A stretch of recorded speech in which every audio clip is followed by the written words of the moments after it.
em Neemias? Antes da gente ler o texto, Neemias capítulo 1, tá bom? Antes da gente ler o texto, é importante que você entenda como é que chegou tudo isso nas mãos de Neemias para ele escrever, né?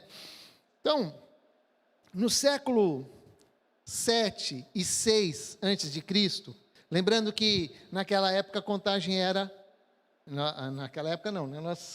Essa parte da história ela é contada de trás para frente, né? Então, por exemplo, século 7, 6, 5, 4, ano 500, ano 400, ano 300 antes de Cristo. Então, aqui nós temos no século 7 e no século 6 antes de Cristo, o povo de Deus passou por uma situação muito triste. Foi muito triste mesmo, porque a nação foi exilada, foi dominada por uma potência mundial que se chamava Babilônia, que estava sob o comando de Nabucodonosor.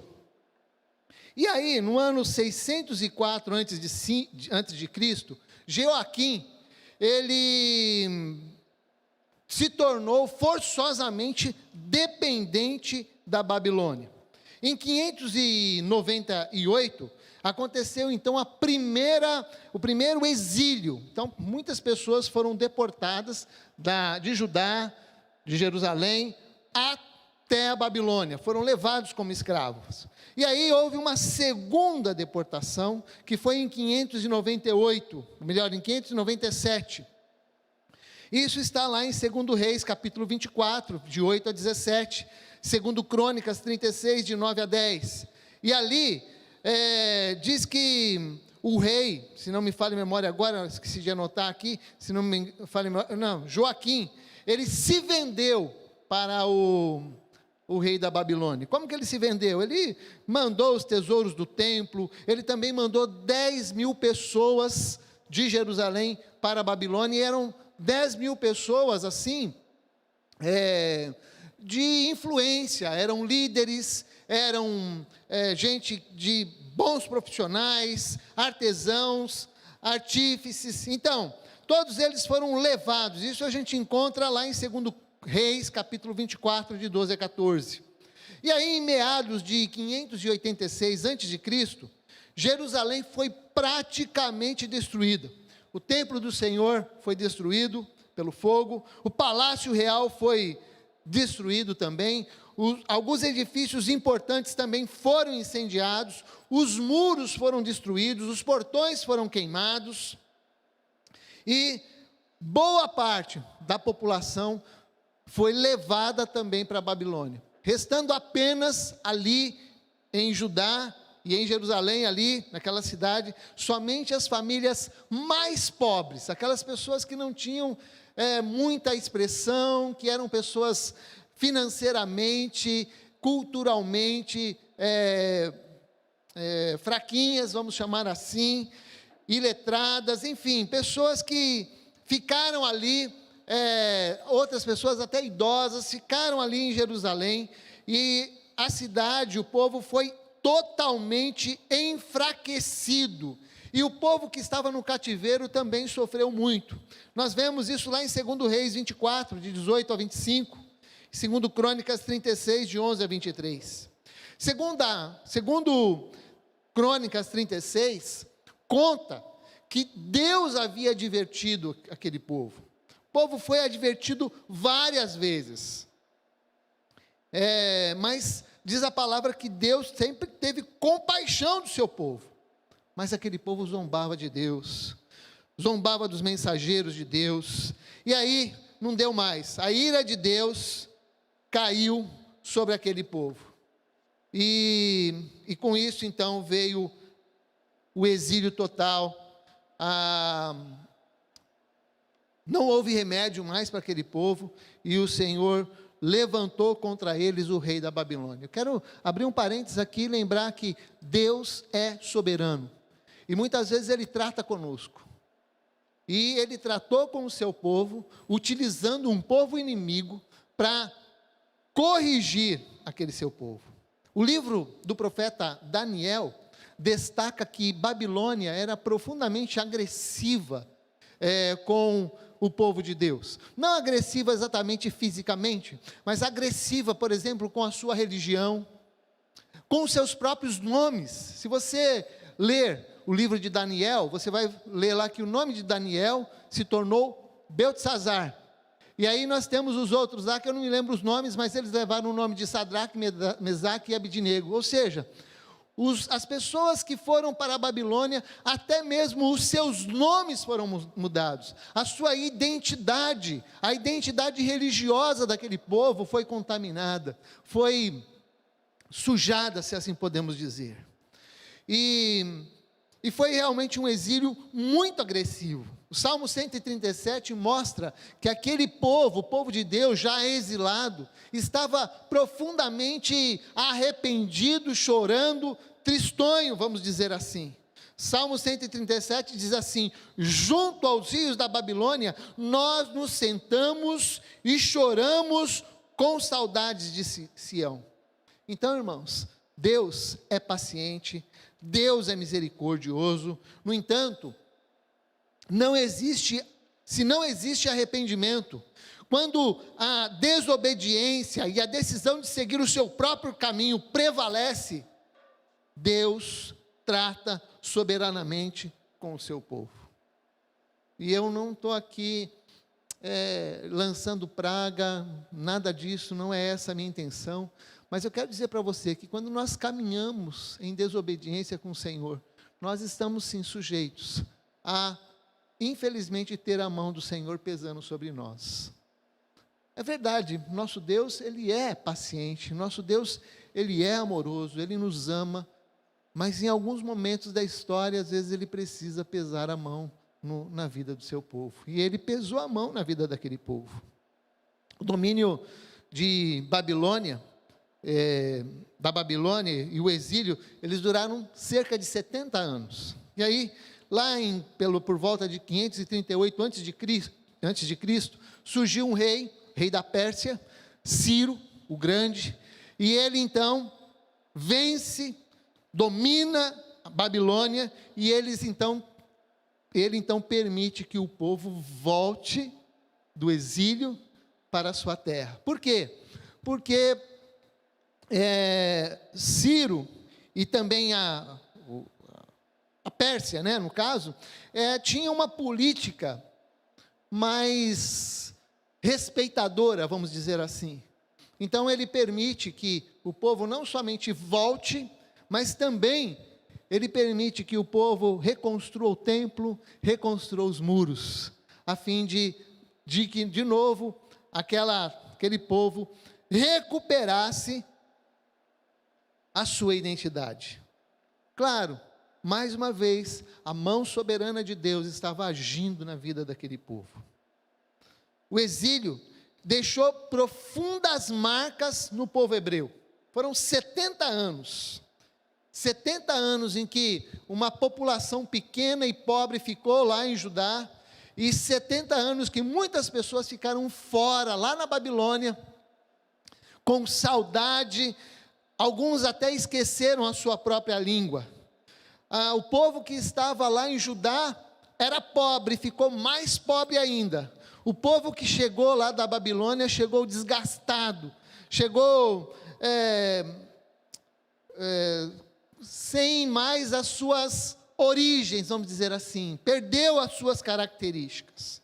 E aí, em meados de 538, Ciro então autorizou o regresso do povo de Deus para a terra prometida. Isso lá está em 2 Crônicas 36, 23, e Esdras 1, 2 e 3. Aí nós temos vamos dizer assim, uma semelhança entre a narrativa de Esdras e a narrativa de Neemias. Ambos, eles escreveram basicamente na mesma época, mais ou menos na mesma época, tá? Só que Esdras, ele priorizou a construção do templo e a restauração religiosa do povo de Deus. Esdras também priorizou a leitura da Torá, da lei do Senhor. Então, houve uma preocupação com a espiritualidade do povo. Houve uma preocupação para que aquele povo voltasse novamente a servir a Deus. Neemias também teve uma preocupação nesse sentido, mas a maior parte, vamos dizer assim, o viés de Neemias não foi algo tão religioso assim. Pelo contrário, enquanto Esdras prezava muito por isso, Neemias estava prezando por uma reconstrução civil, por um fortalecimento daquela nação, por um fortalecimento daquele povo, e que aquele povo recuperasse então a sua identidade diante de outros povos, e que fosse novamente vista como um povo que levava o nome de povo de Deus. Esta era a restauração que Neemias queria. Então, o tema de hoje é restaurando os sonhos. E aí eu quero convidar você agora a ler o primeiro capítulo de Neemias. Já que você tem agora esse pano de fundo, acho que você pode entender mais ou menos o que Neemias estava dizendo aqui. Vamos lá? Neemias 1. Palavras de Neemias, filho de Acalias, no mês de Quisleu, no 20º ano, enquanto eu estava na cidade de Suzã, Anani, um dos meus irmãos, veio de Judá com alguns outros homens, e eu lhes perguntei acerca dos judeus que restaram, os sobreviventes do cativeiro, e também sobre Jerusalém. E eles me responderam: aqueles que sobreviveram ao cativeiro estão lá na província, passam por grande sofrimento e humilhação. O muro de Jerusalém foi derrubado, as suas portas foram destruídas pelo fogo. Quando ouvi essas coisas, sentei-me e chorei. Passei dias lamentando-me, jejuando, orando ao Deus dos céus. Então eu disse: Senhor, Deus dos céus, Deus grande e temível, fiel à aliança e misericordioso com os que te amam e obedecem aos teus mandamentos, que os teus ouvidos estejam atentos e os teus olhos estejam abertos para a oração que o teu servo está fazendo diante de ti, dia e noite, em favor dos teus servos, o povo de Israel. Confesso os pecados de Israel, confesso que nós, os israelitas, temos cometido contra ti. Sim, eu e o meu povo temos pecado, agimos de forma corrupta e vergonhosa contra ti. Não temos obedecido aos mandamentos, aos decretos e às leis que destes ao teu servo Moisés. Lembra-te agora do que dissestes a Moisés teu servo: se vocês forem infiéis, eu os espalharei entre as nações. Mas se voltassem para mim, obedecerem aos meus mandamentos e os puserem em prática, mesmo que vocês estejam espalhados pelos lugares mais distantes debaixo do céu, de lá eu os reunirei e os trarei para o lugar que escolhi para estabelecer o meu nome. Estes são os teus servos, o teu povo. Tu os resgataste com o teu grande poder e com o teu braço forte. Senhor, que os teus ouvidos estejam atentos à oração deste teu servo e à oração dos teus servos, que têm prazer em te temer o teu nome. Faze com que hoje o teu servo seja bem-sucedido, concedendo-lhe a benevolência deste homem. Nessa época, eu era copeiro do rei. Amém? Acabou. A leitura acabou. Agora você me ouve aqui. Então, qual era o sonho? Já que o tema é esse, né? Restaurando os sonhos. Você certamente não viu essa palavra aí no texto, né? Sonhos. Que sonhos são esses? E o texto não menciona, na verdade, uma palavra sonho, mas Neemias começa a esboçar um sonho a partir do momento em que ele recebe o seu irmão e outros companheiros, e ele recebe então as informações do estado, da situação dos judeus e de Jerusalém. Os judeus que sobreviveram ao cativeiro, eles estavam em estado de sofrimento e de humilhação. Os muros da cidade estavam derrubados. Os portões dos muros foram destruídos pelo fogo. E a cidade vivia em estado de humilhação e de vulnerabilidade. Naquela época, os muros de uma cidade representavam a segurança de um povo. Era uma maneira do povo ter uma segurança. E é interessante, o povo de Deus que um dia havia rodeado os muros de Jericó e pelo poder de Deus presenciou então a derrubada daquele muro, agora aquele povo estava humilhado, inseguro, sem recursos, era objeto de desprezo, de humilhação dos povos vizinhos. Então, o sonho de Neemias era a reconstrução do povo de Deus, de ser uma nação relevante entre outras nações. Era o desejo esse de cada judeu. Então não representava apenas um sonho de reconstruir a cidade, mas o sonho do povo de Deus ter novamente o respeito dos povos vizinhos e de ser respeitado como povo do Deus vivo. Mas Neemias não esse era um desejo de todo judeu. Mas Neemias, na sua oração, ele demonstra assim um ardor especial em relação ao sonho. Ele tem esse sonho, e ele vai estruturando esse sonho. Ele queria um povo reestruturado. Por quê? Porque ele amava aquele povo. Ainda que, provavelmente, Neemias não tenha passado por aquela cidade, não tenha nascido em Jerusalém, muito provavelmente Neemias nasceu lá no exílio, muito provavelmente ele foi orientado, ensinado por alguém, e ele tinha então um amor muito grande por aquele povo de Deus. Por isso, ao final da sua oração, ele diz: faze com que hoje o teu servo seja bem sucedido. Então a reconstrução dos muros era fundamental, porque ajudaria a fortificar a cidade, traria então um sentimento de proteção do povo, um reconhecimento do poder à vista dos povos, dos outros povos. E o primeiro passo que Neemias deu para ir em direção deste sonho, do seu sonho, foi orar. Ele para orar. Ele colocou diante do Senhor toda a situação. Veja lá o versículo 4. Quando ouvi essas coisas, sentei-me e chorei, passei a lamentar-me, jejuando e orando ao Deus do céu.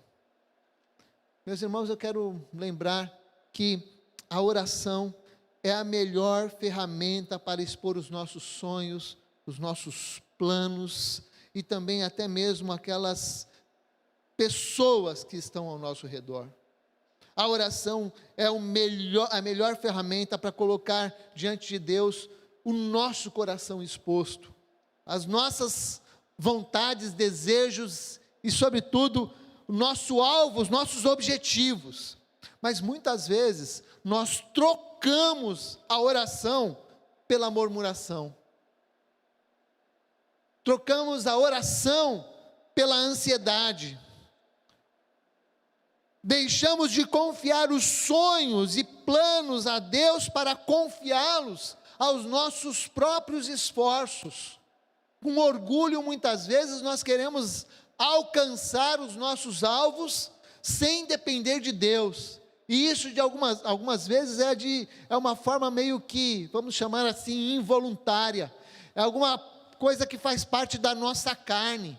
Querer andar longe de Deus, querer deixar de depender dEle, querer tomar o lugar de Deus, é algo que está inserido na nossa natureza pecaminosa.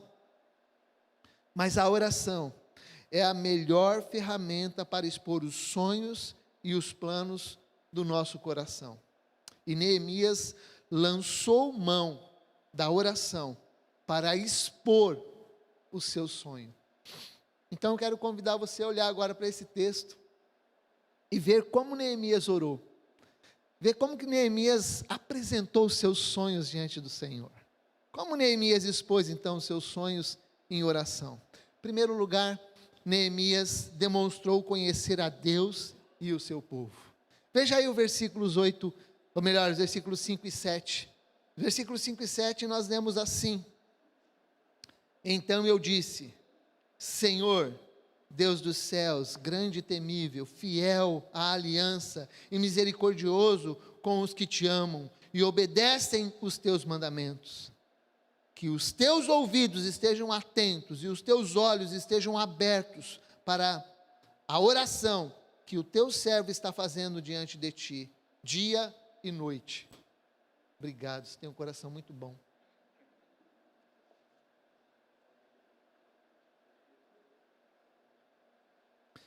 Então Neemias agora está orando e está dizendo a Deus, e está falando com Deus, mas ele sabe com quem ele está falando. Ele sabe com quem ele está falando.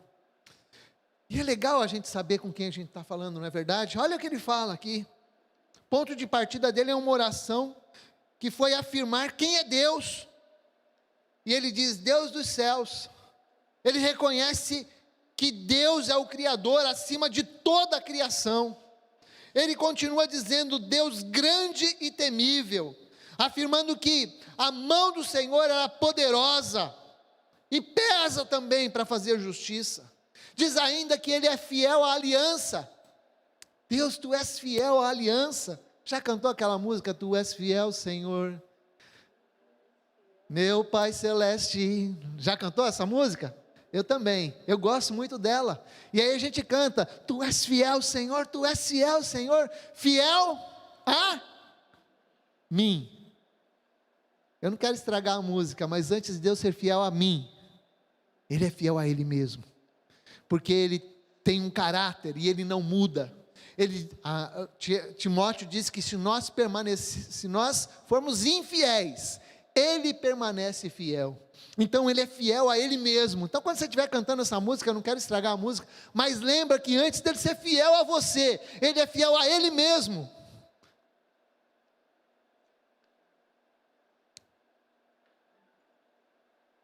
Ele também é misericordioso. E ele destaca aqui que a misericórdia de Deus, quando a gente pensa em Deus misericordioso, a misericórdia de Deus, ela está ligada à lealdade de Deus.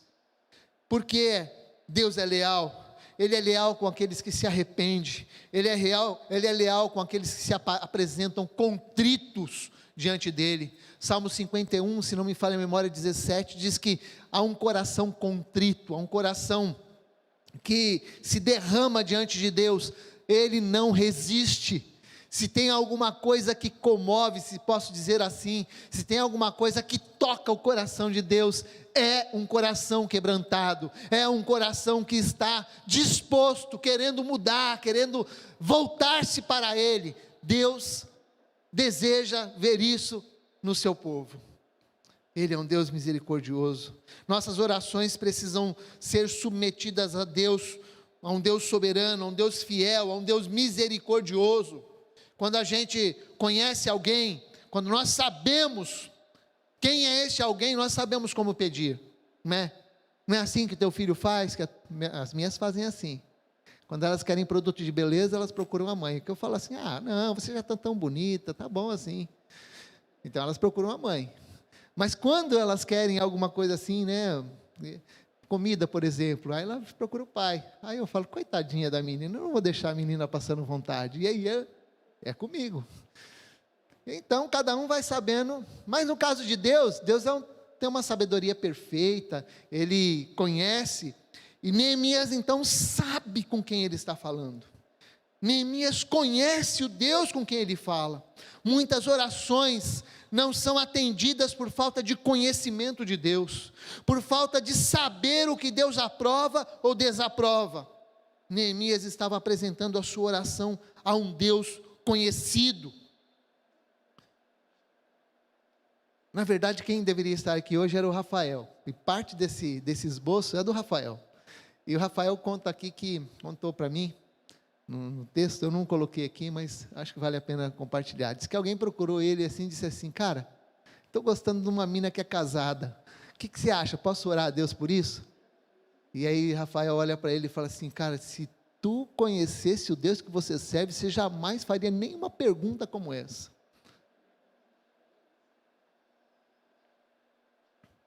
Então, meus irmãos, muitas vezes nós pedimos algumas coisas que não é compatível com o caráter de Deus, que não é compatível com a vontade de Deus, que não é compatível com os planos de Deus para as nossas vidas.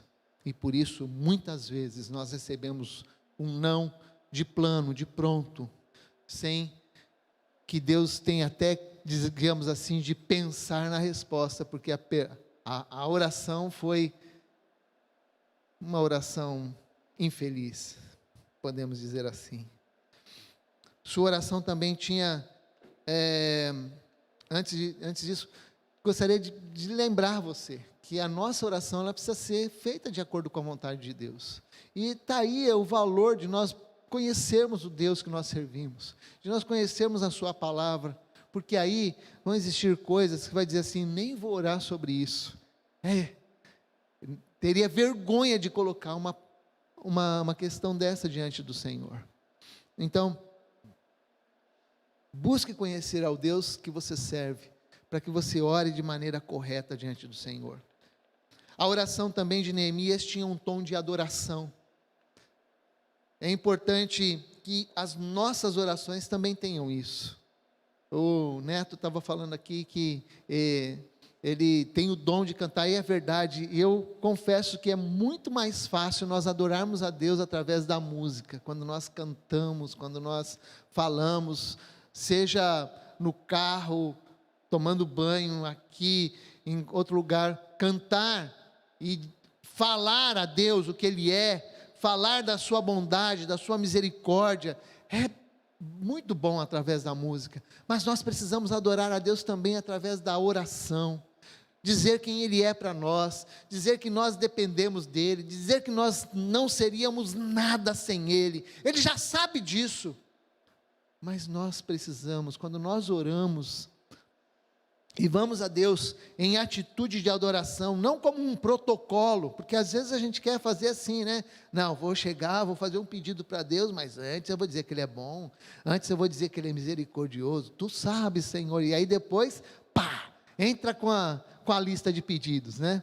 Não, estamos falando de um coração que adora o Senhor de maneira sincera e de maneira honesta diante dEle. Nós precisamos aprender a orar assim, nós precisamos aprender a reconhecer quem é Deus e quem nós somos. E Neemias mostra isso quando ele diz que Ele é o Deus do céu, Deus grande, temível, fiel à aliança, misericordioso. Deus tem os seus atributos. Mas a oração de Neemias também nos traz um outro exemplo, o exemplo de confissão. Neemias tinha um sonho de ter um povo com identidade restaurada, um povo que seria visto e reconhecido como povo de Deus. No entanto, não há restauração sem confissão.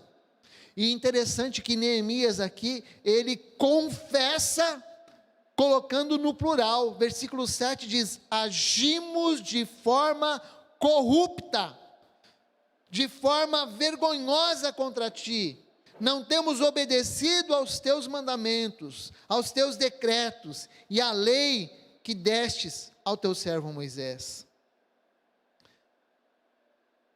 A confissão de pecados é algo dolorido, nós não vamos ter restauração sem confissão, sem reconhecer quem é Deus, e sem reconhecer quem nós somos.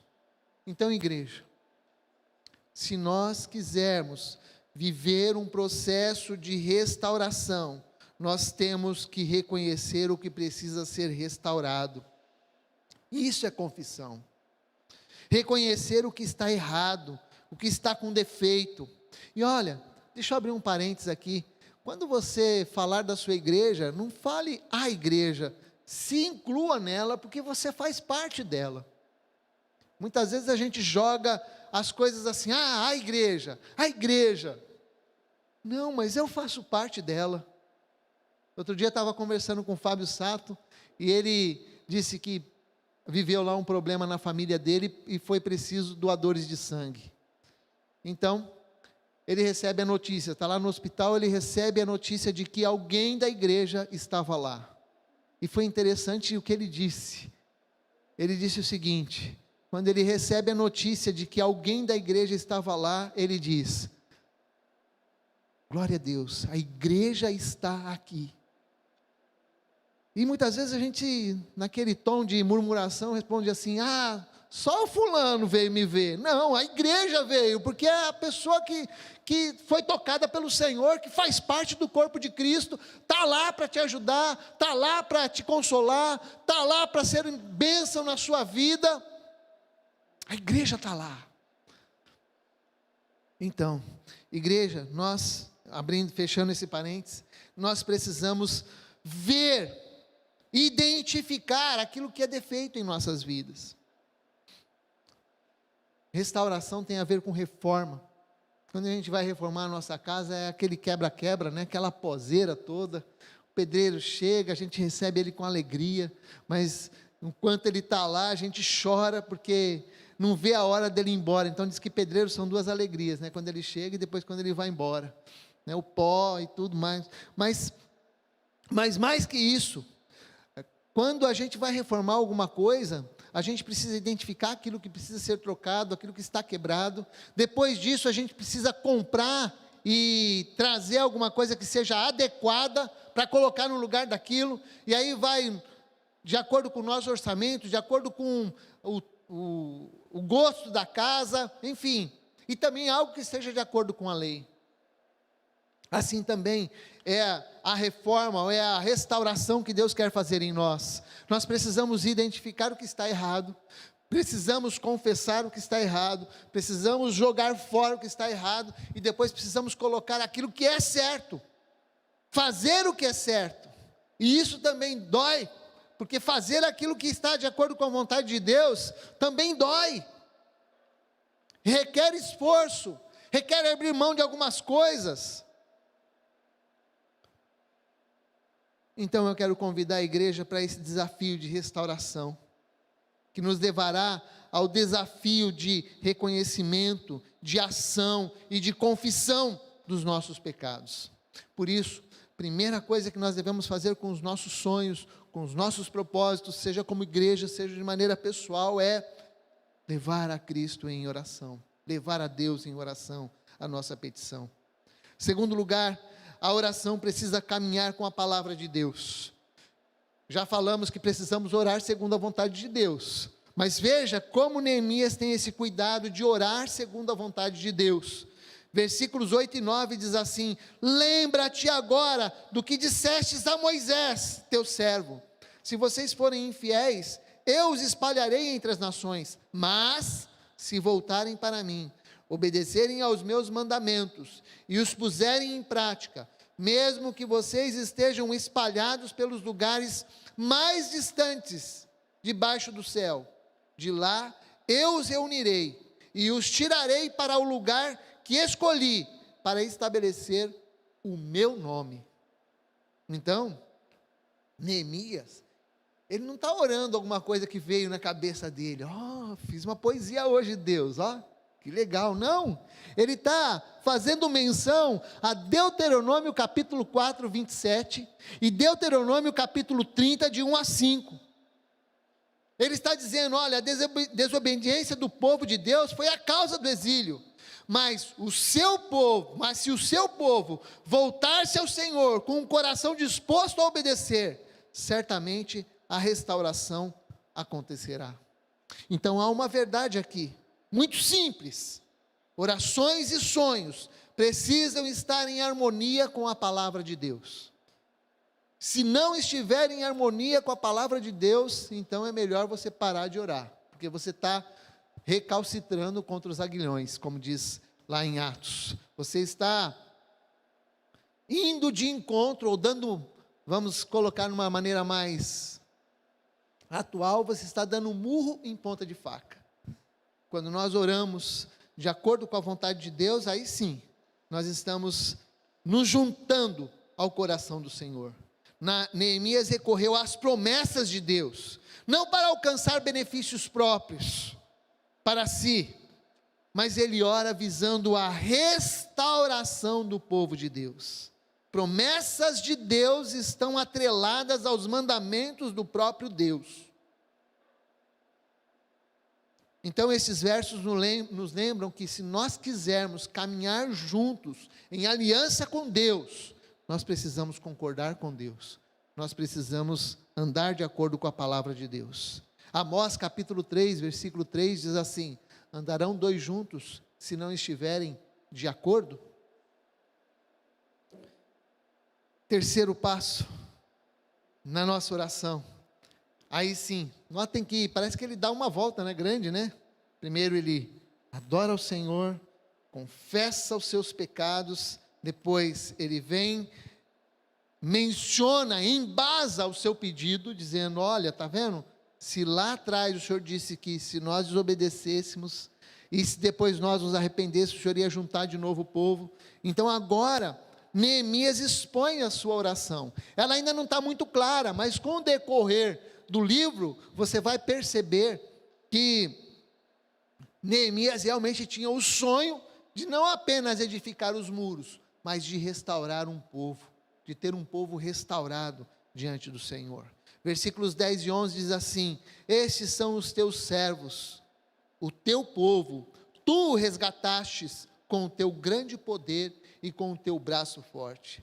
Senhor, que os teus ouvidos estejam atentos à oração deste teu servo, e à oração dos teus servos, que têm prazer em temer o teu nome. Faze com que hoje este teu servo seja bem sucedido, concedendo-lhe a benevolência deste homem. Então, o terceiro passo então é apresentar diante de Deus os sonhos. O sonho de Neemias era a restauração de um povo que fora resgatado pelo próprio braço de Deus, mas que por causa do pecado foi disciplinado pelo próprio Deus. E aí eu quero trazer uma palavra sobre oração. O que é oração? Oração é submeter a Deus todo e qualquer plano, pessoas, estratégias e sonhos diante de Deus. Bom, parece simples, mas submeter, qualquer dicionário aí vai te dar uma definição que submeter é tornar dependente, é obedecer às ordens de outra pessoa, é render-se, é submeter às ordens paternas.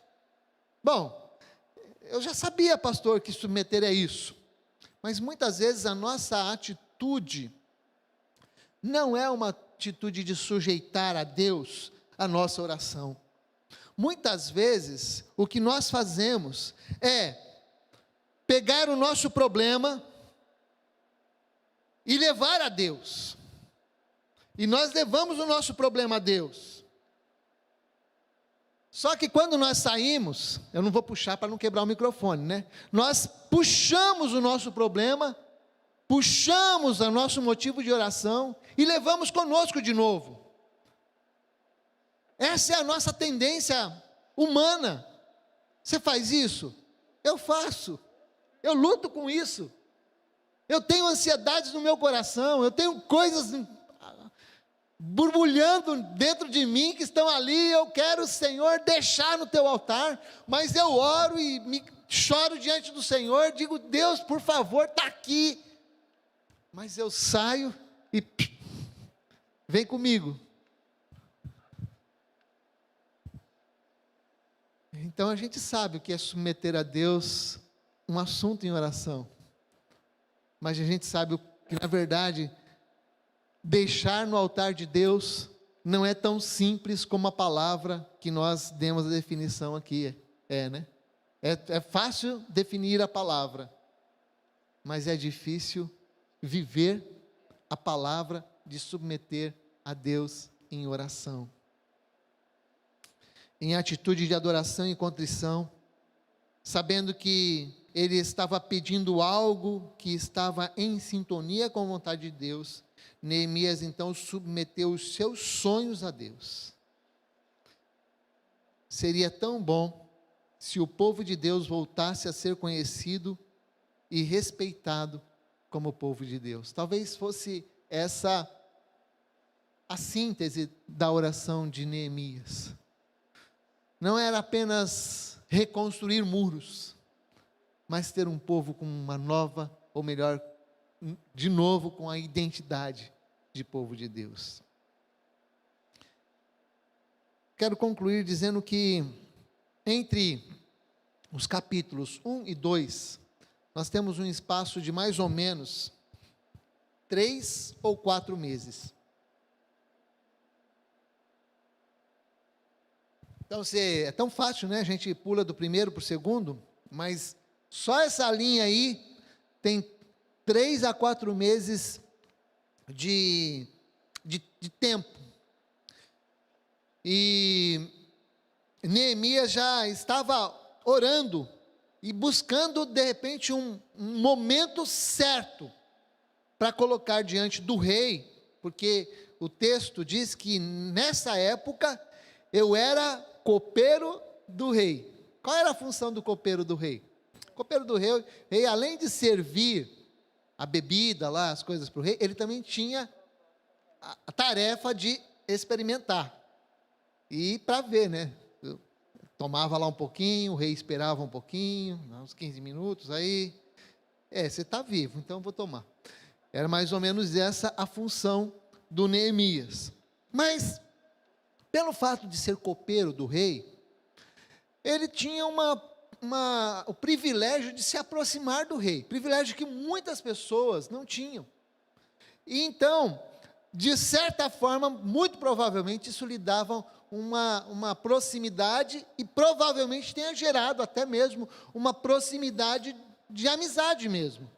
Porque é comum, gente, às vezes a gente tem um chefe, você trabalha na mesma sala que ele, né? Aquele cara durão que manda em você e tal, mas de repente você tem um acesso a ele, e ele abre alguma coisa de pessoal para você, e assim vai.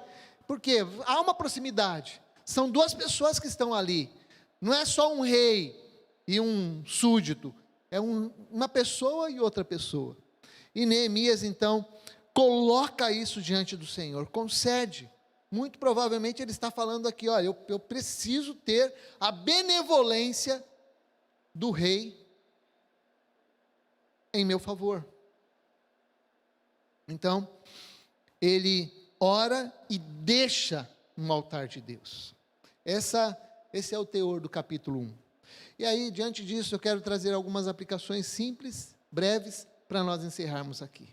Primeiro, queria lembrar que as más notícias, as situações ruins, elas precisam ser levadas a Deus, precisam ser submetidas em oração, confiando que Deus está no controle. Foi essa a atitude de Neemias. Ao receber a notícia, ele chora, ora, jejua, chora diante do Senhor. Então você tem algo diante do Senhor, você tem algo, planos, sonhos, você tem notícias que você recebe, nós precisamos levar a Deus em oração.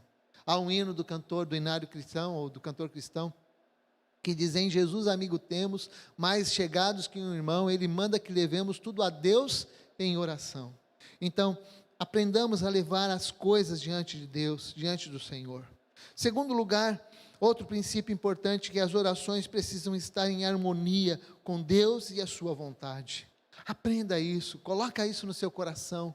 Não é um Deus tirano que nós temos, mas muitas vezes não oramos segundo a vontade do Senhor. Terceiro lugar, como igreja, nós precisamos entender o valor da confissão. Identificar sim, boas qualidades. Nós temos boas qualidades como igreja, eu louvo a Deus por isso. E quando alguém fala de alguma qualidade aqui na igreja, eu vibro. E ao mesmo tempo peço a Deus: Senhor, ajuda-nos a não cairmos, porque aquele que está de pé, cuide para que não caia. Mas também precisamos estar dispostos a confessar as nossas falhas como igreja. Só para ser suave, uma falha que nós sempre cometemos é a questão do horário, né? Sabe, já viram como nós somos assim tão ruinzinhos com essa questão de horário, não é verdade? Não é um problema da igreja, da liderança, de todo mundo. Nós somos Precisamos melhorar nisso. Isso eu sei que você está dizendo assim, pastor, larga a mão, tem que ser meio, né? Não, mas isso é uma falta de zelo nosso. É uma falta de consideração com as pessoas e com o nosso próprio Deus. Precisamos melhorar nisso. Uma vez nós estávamos atrasados em casa, né? E a Gabriela é pontual, ela me apertando. E aí eu usei aquele argumento infeliz que nunca deveria ter usado. Eu falei assim, vai começar atrasado mesmo? E ela usou um argumento muito melhor. Ela falou assim, pai, eu sei que vai chegar atrasado, eu sei que vai começar atrasado, mas eu tenho esperança de nós começarmos no horário certo. Falei, tá bom. Levantei a mão e me converti. Precisamos confessar as nossas falhas diante do Senhor, como igreja. Em quarto e último lugar, Provérbios 16:1 diz, ao homem pertencem os planos do coração, mas a resposta vem da boca de Deus. Portanto, precisamos submeter os nossos sonhos, os nossos planos, ao Deus que tem cuidado de nós.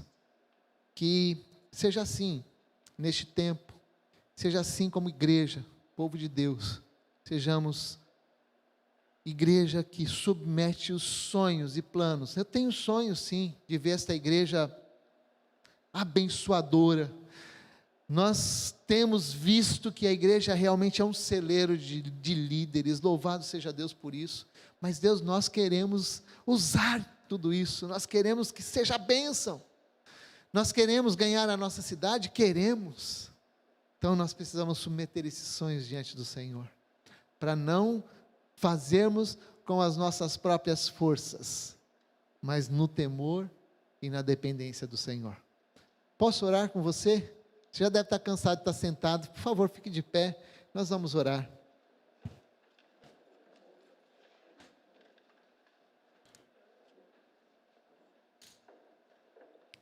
Vocês entenderam tudo? Ou não entenderam nada? Então vamos orar. Deus, nós te rendemos graças pelo privilégio de ser igreja. E sim, Pai, nós temos sonhos e queremos te pedir que o Senhor restaure a nós como igreja. Obrigado por esse tempo de pandemia, Senhor. Sabemos que de alguma forma o Senhor tem alvos para a nossa vida como igreja. Portanto, Senhor, ensina-nos a depender do Senhor. Ensina-nos a viver este tempo na esperança e no entendimento de que o Senhor está no controle. Tu estás no controle de tudo, Senhor. Pai, eu coloco a tua igreja nas tuas mãos agora. Ajuda-nos, Senhor. Enche-nos do teu Espírito Santo. Ilumina a nossa vida, Senhor, nosso coração.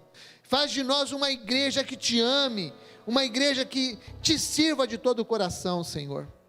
Nós queremos te pedir que o teu nome seja visto em nós, que a pessoa de Cristo, o caráter de Cristo, seja visto no teu povo, Senhor.